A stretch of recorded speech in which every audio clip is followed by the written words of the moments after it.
Live there in downtown Los Angeles, that is District Attorney Nathan Hochman speaking this morning, or now this afternoon, his recommendation that the court should deny the habeas motion filed in May of 2023 by the defense for Eric and Lyle Menendez. And this was a very detailed press conference laying out his case for denying the habeas petition. And to help us understand all of this, so much to talk about. What could happen next? We're joined by Josh Ritter, former prosecutor and legal analyst. What do you make of this? It seems like he's litigating their position right now. Yeah, he took great pains to really go through all of the reasons behind why they're denying the petition, the habeas petition. Not denying it, opposing it. But he also took great pains to go back to the murders themselves and talk about the circumstances and the cover-up and the planning and the violence and their trying to establish an alibi and all the steps that they took afterwards and deceits that they had made to law enforcement. To me, that seemed not required for what we were here for today. And if I were the defense, I would say that his posture today does not bode well for the hearing that's going to take place in March. He was undermining Eric and Lyle's, case for getting out of prison. And credibility. Yeah, absolutely. It wasn't just about, listen, habeas is a very specific question. They haven't met those standards. Here's the evidence and why we feel that it doesn't meet those standards. He also, like you said, went after them and the statements that they've made to police, again, reminding us of the violence of the crimes, even their own excuse for why they committed the crimes, why that may not have been satisfactory for committing 2 murders, including their own mother. So I think this, it is a precursor certainly for maybe the position that the DA's office will have for this resentencing hearing coming up in March. We were speaking as we were listening there for the better part of an hour, about 50 minutes. This was something perhaps that he didn't need to do, but it's all about the media spotlight on this case. Yeah, he knows that this case is getting a lot of attention. And I think if it were any other case, they would have just filed their opposition to the habeas. But he felt like he needed to thoroughly explain why he was doing this. But I think he's also explaining their position on how they feel about this as a new administration, different from George Gascon's view of this case, how his office now views the facts and circumstances surrounding the murder. He didn't even go into a lot of the argument for why they are asking for resentencing, which has been their time in prison. He didn't really even touch on how have they behaved as inmates. To him, it was much more about the circumstances of the crime, how brutal they were, and their actions during that time. Yeah, like let's review this case. Let's review how heinous these killings were.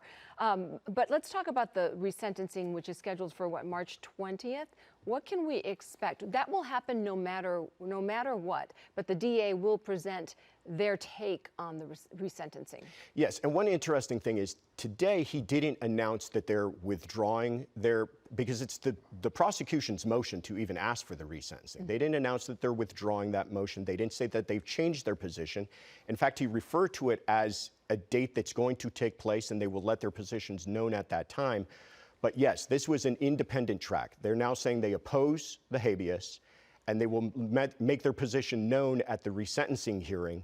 But given what we've heard today, I don't know if we're going to hear the same positions that we've heard from the DA's office before at that resentencing hearing in March. The habeas motion, the resentencing motion, the clemency, 3 different tracks that DA Nathan Hochman described during that press conference. And the clemency is interesting for everyone to remember and acknowledge that Governor Newsom, he has the ability to release them now, if he wanted to. He sure does, and he's had that for some time, too. In fact, it only became really an issue when Gascon was still the DA. He sent a letter to the governor, in addition to asking for this resentencing, saying, hey, by the way, why don't you grant them clemency? I'm in support of that. And the governor has not responded to that, instead waiting to see the position of Mr. Hochman, who's now been elected. His position, I think, has become pretty clear, but essentially what Mr. Hochman said today is the ball's in the governor's court as far as what he wants to do on clemency. Right, and Nathan Hochman ran on being tougher on crime, and he won. He won the popular vote. So clearly, Angelenos want an administration that is tougher on crime. So will the governor now release? It doesn't seem to sort of to flow together. Like it wouldn't make sense for him to release them. So the resentencing, in my opinion, would be the next possibility, and that does not look likely? I think you're absolutely right. I think the winds may have changed here on this case. I doubt that the governor will act before that resentencing hearing in March. It could still be that the prosecution kind of maybe takes a more hands-off approach to this resentencing and says, listen, Judge, if you're going to resentence, at least you should understand all the underlying facts and circumstances of this case and why, in fact, they were sentenced to life without parole originally. But again, I go back to the fact that the only reason that's in front of a judge is because of the prosecutor's office has brought that motion. So it's really their motion to make. And if they don't have the same position, they could withdraw it at any time, which he didn't say, but it does seem like he certainly views it differently. Josh Ritter, thank you for joining us. It's excellent insight. It was a lot to unpack there after that nearly hour-long news conference in downtown Los Angeles. DA Nathan Hochman recommending that the court should deny the habeas motion for what could be a new trial for the Menendez brothers.